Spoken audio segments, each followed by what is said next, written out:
मौर्यों का पतन कब होता है? तो बृहद्रथ इसका अंतिम राजा होगा, जिसकी हत्या पुष्यमित्र शुंग जो उसका सेनापति है उसने कर दिया। इसके बाद भारत में शुंग वंश की स्थापना होती है। तो आज हम लोग पढ़ेंगे मौर्य उत्तर अर्थात गुप्तपुर यानी मौर्य के बाद और गुप्त वंश से पहले का एज, जो 185 ईसा पूर्व से लेकर 319 ईसा पूर्व के बीच का समय है। तो देखिए, अंतिम मौर्य सम्राट बृहद्रथ की हत्या कर किसने शुंग वंश की स्थापना की? तो उनका नाम था पुष्यमित्र शुंग। पुष्यमित्र शुंग मौर्य सम्राट बृहद्रथ की राजकीय सेना में किस पद पर आसीन था? तो वह सेनापति था। कन्नौ या कानव वंश का संस्थापक कौन था? तो वासुदेव। और कन्नौ वंश का एक राजा होगा, उसका नाम था सुशर्मा होगा। सातवाहन यानी कि आंध्र सातवाहन वंश का संस्थापक कौन था? तो वह सिमुक। और सातवाहनों ने पहले स्थानीय अधिकारियों के रूप में काम किया था किसके अंदर? तो मौर्यों के अधीन। सातवाहनों में ही आपको नाम मिलेगा जो उसमें पहले उनके माँ का नाम और फिर उसके बाद उनका नाम, जैसे गौतमी पुत्र सतकर्णी, वशिष्ठी पुत्र पुलवामी।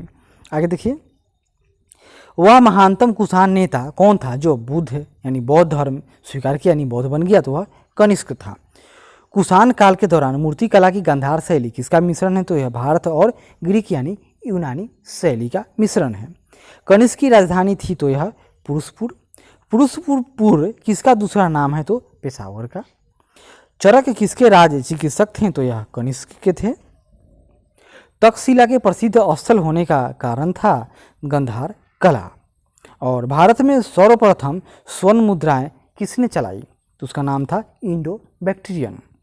किस संग्रहालय में कुषाणकालीन मूर्तियों का संग्रह अधिक मात्रा में है? तो वो संग्रहालय है मथुरा संग्रहालय।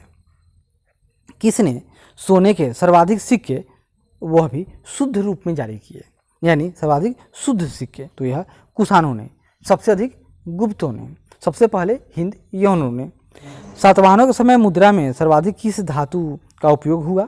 तो सातवाहनों ने सीसा का सबसे अधिक प्रयोग किया था सिक्का के रूप में। कनिष्क के समकालीन कौन थे? तो उसका नाम था नागार्जुन, अश्वघोष और वसुमित्र।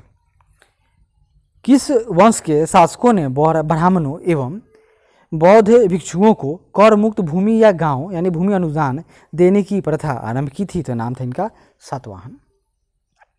भारतीय रंगमंच में यवनिका यानी पर्दा का शुभारंभ किसने किया? तो यूनानियों ने किया था।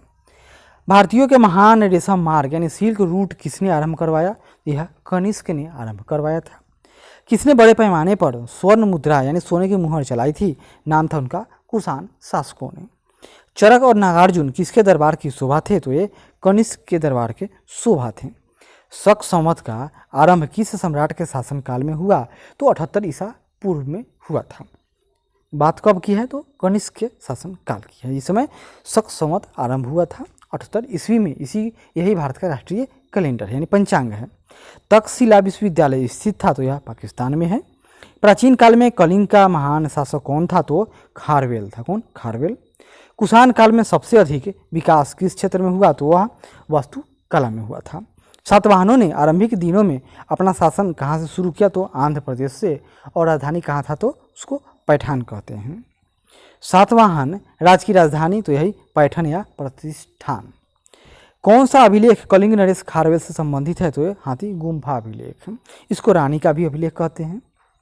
किस सातवाहन नरेश ने गाथा सप्तशती नामक महत्वपूर्ण कृति की रचना की? तो उनका नाम है हाल। सातवाहन शासकों की राजकीय भाषा थी वह प्राकृत थी। प्राकृत। मौर्य साम्राज्य के ध्वंस के पश्चात कई आक्रमणों की श्रृंखला रही। भारत पर सबसे पहले आक्रमण किसने किया था? तो बैक्ट्रियन या ग्रीकों ने। विक्रम संवत कब आरंभ हुआ था? तो यह 58 ईसा पूर्व की बात है। मौर्यों के बाद दक्षिण भारत में सबसे प्रभावशाली राज्य था तो सातवाहनों को। इसी को क्या कहा गया? तीनों समुद्र का स्वामी। बुद्ध की खड़ी प्रतिमा किस काल में बनाई गई? तो यह कुषाण काल में। शुंग वंश के बाद किस वंश ने भारत पर राज किया था? तो कन्नौ वंश ने। किस चीनी जनरल ने कनिष्क को हराया था? तो पेंचाओ ने। कौन? पेंचाओ। उत्तरी तथा उत्तरी पश्चिमी भारत में सर्वाधिक संख्या में तांबे के सिक्कों को जारी किया गया था किसने किया? तो कुषाणों ने। जो कला शैली भारतीय और ग्रीक यूनानी शैली का मिश्रण है उसे क्या कहते हैं, उसको गांधार कला कहते हैं। कनिष्क बौद्ध धर्म की किस शाखा का अनुयायी था जिसका प्रसार उसने मध्य एशिया व सुदूर पूर्व में किया था, तो महायान संप्रदाय का अनुयायी था। कनिष्क के शासनकाल की सर्वाधिक महत्वपूर्ण घटना कौन सी थी, तो वह चतुर्थ बौद्ध संगीति उसी के समय कुंडलपुर यानी कश्मीर में हुआ था। प्राचीन भारत का महान व्याकरण पतंजलि किसके समकालीन थे, तो पुष्यमित्र शुंग के समकालीन थे। सबसे पहले भारत में विशुद्ध संस्कृत भाषा में लंबा अभिलेख किस राजा द्वारा जारी किया गया है, तो शक राजा रुद्रदामन द्वारा। किस राजा के शासनकाल में ईसाई धर्म प्रचारक सेंट थॉमस भारत आया था, तो नाम था उसका उस समय गंदो फर्निच, यह सीरिया का राजा था।